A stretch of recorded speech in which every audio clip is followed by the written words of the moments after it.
Yo, what's up, Swag Gang? You already know what time it is, man. It's your boy Keon Lar, aka KL Swag. Back here with a video, man. Surprising update for Will Levis and Malik Willis. Let's check it out, man. Y'all already know, man. We gotta see what's going on, who gonna start and stuff like that. What? Oh, it's Ryan Tannehill. But we hearing that Malik Willis might get cut and stuff like that, man. So we gotta see if he really going crazy in practice and will they keep 3 QBs. Let's get into it. And the reason this shocked everybody is because number one, nobody saw this coming, and number two, it didn't even seem like this was going to be possible only a couple of weeks ago, but now it's reality. Okay. Shout out to that boy Matt B. Great. Man, oh man, this is currently one of the most fascinating situations going on, and especially on our channel, because we've talked about these guys so much. Malik Willis and Will Levis. I'm not going to give you guys a backstory on these two young men because, like I've said, we've talked about them a lot. I told you guys since the last year, whenever the Titans drafted Malik Willis, he'd never be a starting quarterback. Told you guys he wasn't cut out, and well, here we are years later. I was right. Ironically and coincidentally enough, same thing with Will Levis. You guys already know that, and if you didn't, well, now you do. And I will say this, I do believe in Will Levis slightly a little bit more than Malik Willis. I personally believe that one day Will Levis could be a starter. He could be a bridge quarterback. But for Malik Willis, no, not a shot in the dark.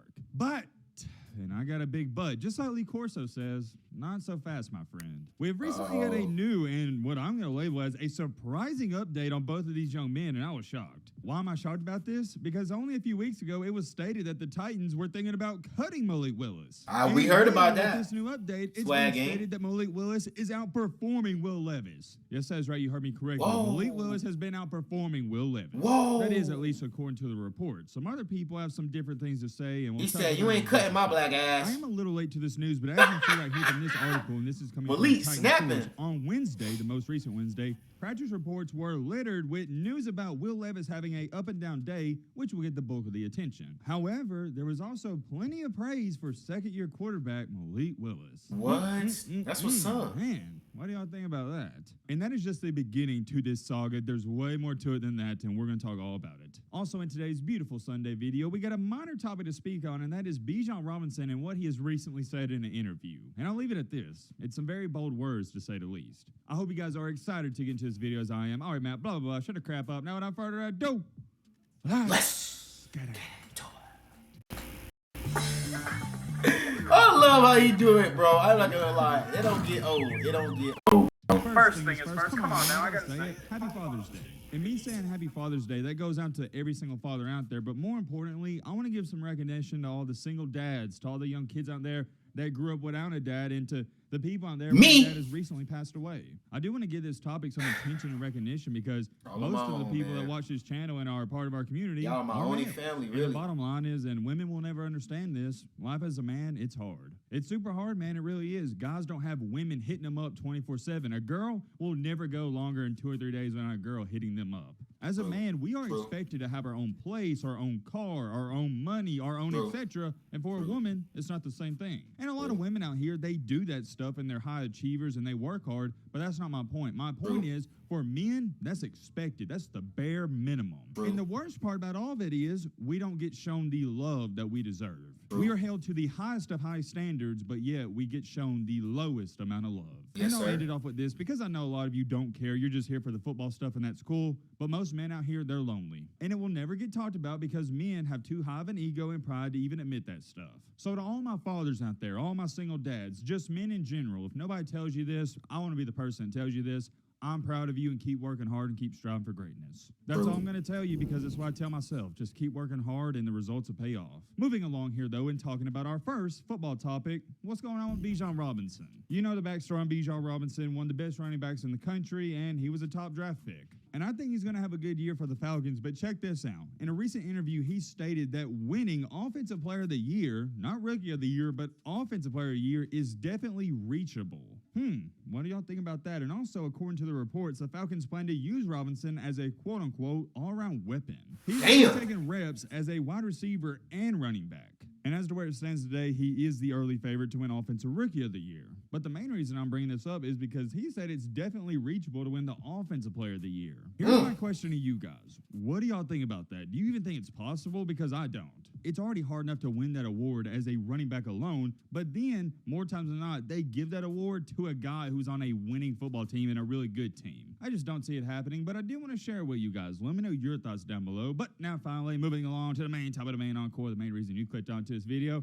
What in the crap is going on with Malik Willis and Will Levis? Well, check this out. We're just going to jump straight into things. I don't have time to waste. The Titans quarterback coach, Charles London, said that he was quote-unquote pleased with what Levis has showed. However, as you can see right here, Levis and Malik Willis are still battling for the quarterback 2 spot, with Willis reportedly outperforming Levis so far. That's nice. Okay, that's interesting, but here's what I really want to show you from this article. As you can see right here, and it's the word I use to describe the situation, Malik Willis has been the biggest surprise of the Tennessee Titans OTA. Wow. As you can see right here, make no mistake about it, this staff was he got a chip on his shoulder, though. Malik Willis. Where and how they drafted Levis tells you they like the rookie. That bitch fall off, it's over with. While this was always going to be Ryan Tannehill's team in 2023, the idea was that an improved coaching staff would be able to do a better job of developing Levis than they had done with Willis. Okay, but take a look at this. Over the last month, Willis has gone from a potential cut candidate to someone who could be the primary backup for Tennessee Titans this year. Wow, that's just unreal. That's nice to hear, though. Because that's nice remember, to hear. we talked about this, I think it was a month or about nice a month and a half ago.